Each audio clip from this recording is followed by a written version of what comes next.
विश्व के सभी मेरे साथियों को राजरत्न अम्बेडकर की ओर से जय भीम, नमो बुद्धाय। द बुद्धाने धम्मा के 10वें भाग में आप सभी लोगों का स्वागत है।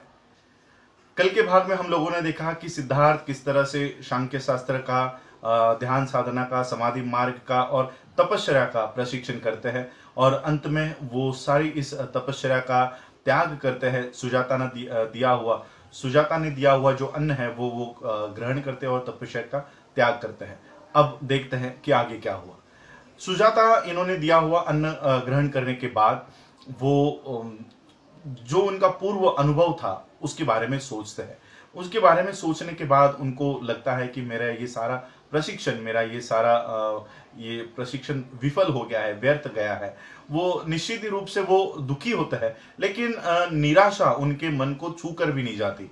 वो आशावादी होते हैं। इतना समय जाने के बावजूद वो आशावादी होते हैं कि नया किरण, नया मार्ग, नया प्रकाश उनको जरूर मिलेगा। और सुजाता इनका खाना ग्रहण करने के बाद वो जब सोते हैं, उस रात को जब सोते हैं, तब उनको नींद में 5 सपने आते हैं। दूसरे दिन वो उठने के बाद इन 5 सपनों का अर्थ ढूंढते हैं कि इन 5 सपनों का अर्थ क्या है। 5 सपनों का अर्थ उनको पता चलता है कि निश्चित रूप से उनको नया मार्ग मिलने वाला है, नया प्रकाश उनको प्राप्त होने वाला है, संबोधि वो प्राप्त करके ही रहेंगे, इस तरह का विश्वास और आशा उनको मन में आती है। तो वो सोचते हैं, चलो भविष्य के बारे में जानते हैं। तो सुजाता ने जिस कटोरी में, जिस पात्र में सिद्धार्थ को खाना दिया होता है, अन्न दिया होता है, वो सोने का पात्र लेकर सिद्धार्थ निरंजना नदी पर जाते हैं और वो खुद से कहते हैं कि अगर मुझे संबोधि प्राप्त होने वाली है, नया प्रकाश अगर मुझे मिलने वाला है, तो ये कटोरी ये प्रवाह के ऊपरी दिशा में जाए, और अगर मुझे ये संबोधि प्राप्त नहीं होगी तो ये कटोरी यहीं पर डूब जाए।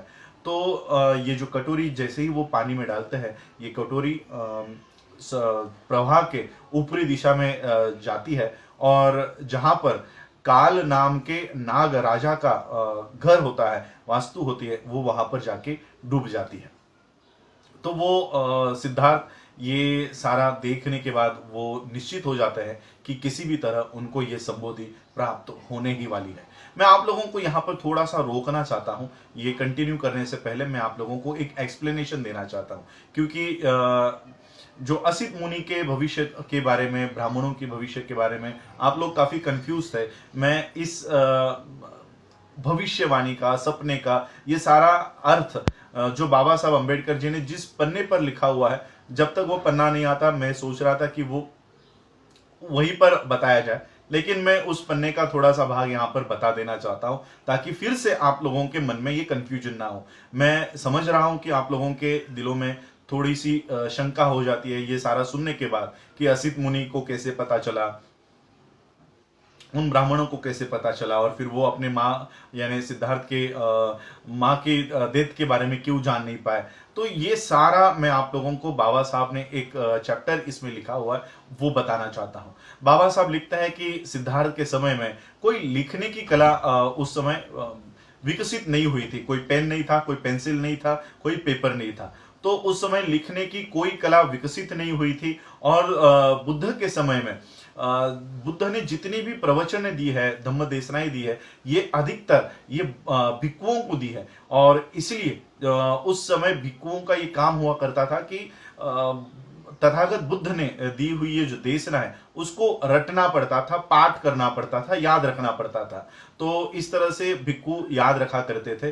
खुद तथागत बुद्ध ने एक समय में भिक्षुओं से कहा कि जो शिक्षा वो बोल रहे हैं वो तथागत बुद्ध ने कभी भी दी नहीं थी। तो गलत तरीके से बुद्ध के समय में भी ये इस तरह का प्रचार चल रहा था। तो बाबा साहब अम्बेडकर जी ने लिखा है कि कौन सी बात बुद्ध की है और कौन सी बात बुद्ध की नहीं है, कौन सी बुद्ध वचन है और कौन सी ब्राह्मण वचन है, इसका जानने का एक निकष लगाना चाहिए। जो बातें हमारी बुद्धि को संगत लगती है, बुद्धि को हम लोगों को जचती है, वही बात बुद्ध की है। जो बात तर्क के संगत है वही बात बुद्ध की है। बाकी जो हम लोगों को लगता है कि बुद्धि को लगता है कि ये सही नहीं हो सकता, वो बात ब्राह्मणों की है। जो तर्क के आधार पर खरा नहीं उतरता वो बात बुद्ध की नहीं है। और बाबा साहब ने इंट्रोडक्शन में ही कहा है कि ये जो मैं बुद्ध एंड हिज धम्मा ये ग्रंथ जो लिख रहा हूं, ये मेरा इसमें कोई लिटरेचर में और जो टेक्स्ट है इसमें उनका मेरा कोई योगदान नहीं है। मेरा सिर्फ एक ही योगदान है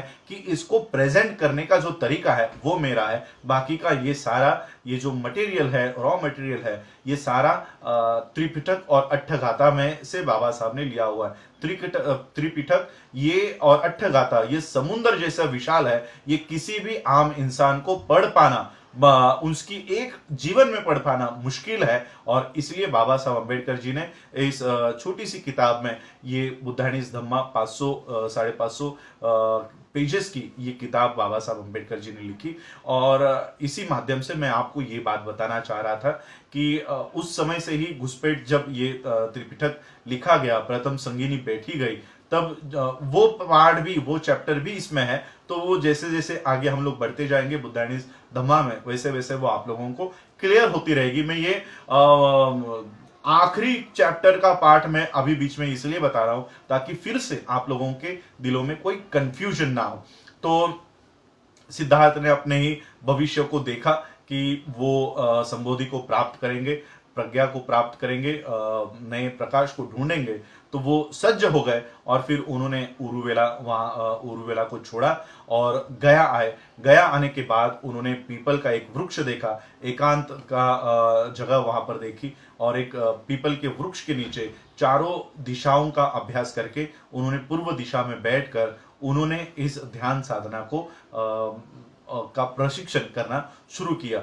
जब सिद्धार्थ ये सारा ध्यान साधना के लिए बैठे, तब वही के जो राजा थे, काल नाम के नागों के जो राजा थे और उनकी जो पत्नी थी सुवर्ण प्रभा, इन्होंने देखा, इनको दृष्टांत हुआ कि सिद्धार्थ गौतम यहाँ पर पीपल के पेड़ के नीचे बैठकर ध्यान साधना कर रहे हैं। और वो निश्चित रूप से उनको ये दोनों को, पति पत्नी को दोनों को ये निश्चित हो गया कि निश्चित रूप से सिद्धार्थ गौतम ये नए पथ का आविष्कार करेंगे, उनको संबोधि प्राप्त होगी। इस तरह से उन्होंने ये इच्छा जताई, निश्चित ही जताई।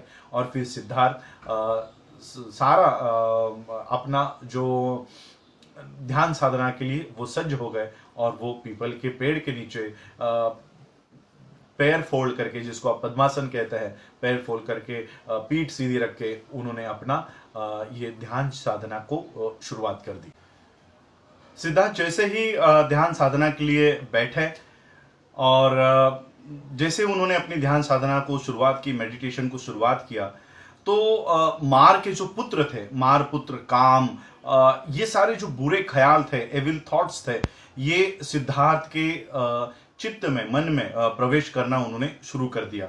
सिद्धार्थ काफी डर गए। उनको ये पता था कि यही बुरे विचारों की वजह से बड़े बड़े ऋषि और ब्राह्मणों की तपश्चर्या भंग हो गई है। और अगर ये मुझ में, मेरे चित्त में, मेरे मन में अगर प्रवेश करते हैं तो मेरा ये जो मार्ग है ये विफल कर सकते हैं। लेकिन सिद्धार्थ ने भी दृढ़ निश्चय लेते हुए इस मार के पुत्रों को, काम को कहा, इन सारे बुरे ख्यालातों को कहा, विचारों को कहा कि हे मार, तू मुझे कैसे पराजित कर सकता है? मुझ में श्रद्धा है, पराक्रम है, प्रज्ञा है, तो ये सारा मुझ में है, तू मुझे कैसे अपने मार्ग से हटा सकता है, कैसे कर सकता है? चाहे इस नदी का पानी सूख जाए, लेकिन मैं अपना मार्ग हासिल किए बिना यहां से नहीं उठने वाला। और इस तरह के शब्द उसने सिद्धार्थ गौतम ने मार के लिए कहे।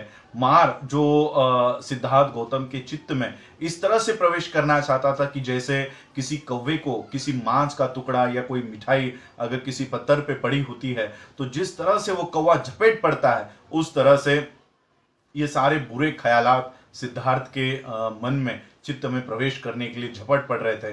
लेकिन जैसे ही उस कौवे को पता चलता है कि पत्थर के ऊपर ना तो कोई मांस का टुकड़ा है, ना तो कोई मिठाई है, और फिर उस कौवे को वहां पर कुछ नहीं मिलता, तो कौवा जैसे ही उस पत्थर को छोड़ के निकल जाता है, उसी तरह से ये बुरे ख्याल सिद्धार्थ के चित्त में प्रवेश करते ही सिद्धार्थ ने अपने प्रज्ञा की और पराक्रम की और श्रद्धा के माध्यम से इन सारे विचारों के ऊपर नियंत्रण पा लिया और सिद्धार्थ एक नए मार्ग को ढूंढने में कामयाब हो गए। और इस तरह से वो अपने एकांत और मेडिटेशन के मार्ग, ध्यान साधना के लिए 40 दिन तक पर्याप्त हो सके इतना भोजन, इतना अन्न सिद्धार्थ ने इकट्ठा कर लिया और सभी अकुशल विचारों को जो सिद्धार्थ के चित्त पे आक्रमण कर रहे थे उन सबको वश में करने के बाद, उनके ऊपर नियंत्रण पाने के बाद, सिद्धार्थ ने खाना और भोजन ग्रहण करने के बाद वो 4 हफ्ते के इस मेडिटेशन के और एनलाइटनमेंट संबोधि प्राप्त करने के लिए वो संकल्पित हुए। उनका ये जो मेडिटेशन था ये 4 चरण में उन्होंने शुरुआत की इस मेडिटेशन ध्यान चित्त की एकाग्रता के लिए। पहले चरण में उन्होंने जो सम्मिलित किया वो था कारण और खोज। ये जो 2 भाग है इनको उन्होंने फर्स्ट स्टेज में, पहले चरण में इसमें सम्मिलित किया और इस तरह से उन्होंने कारण के ऊपर और खोज के ऊपर सारी पढ़ाई की और वो मेडिटेशन का पहला भाग लिया।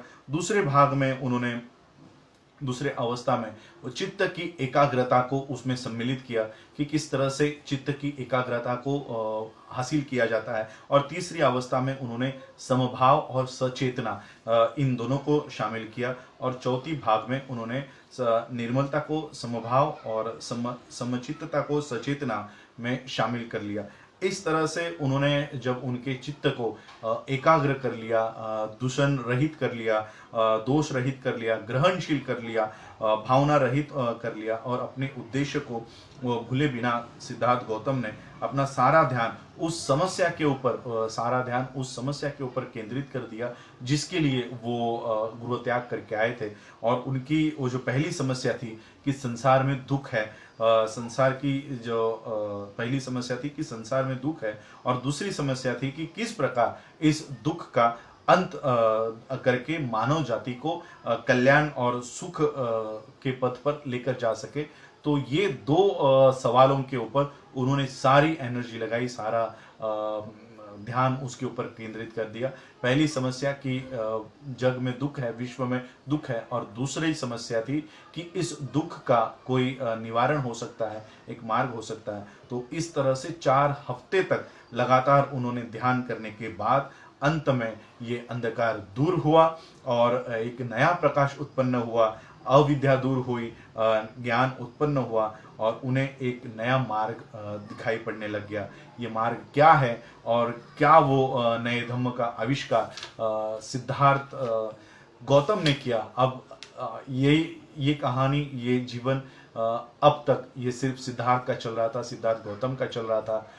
कल के एपिसोड से हम बुद्ध के जीवन के बारे में जानेंगे कि बुद्ध ने यानी सिद्धार्थ गौतम ने कौन से वो धम्म का आविष्कार किया और किस तरह से बोधिसत्व सिद्धार्थ गौतम ये बुद्ध बने और बुद्ध बनने के बाद किस मार्ग का उन्होंने प्रचार किया। लेकिन कल के एपिसोड में इसके ऊपर भी आने से पहले बुद्ध के पहले उनके समकालीन और कौन से मार्ग हुआ करते थे और कौन सी शिक्षाएं हुआ करती थी, इसके ऊपर हम लोग जानेंगे। आज आप लोगों ने मुझे सुना, उसके लिए आभार, धन्यवाद। जय भीम, जय भारत, जय बुद्ध।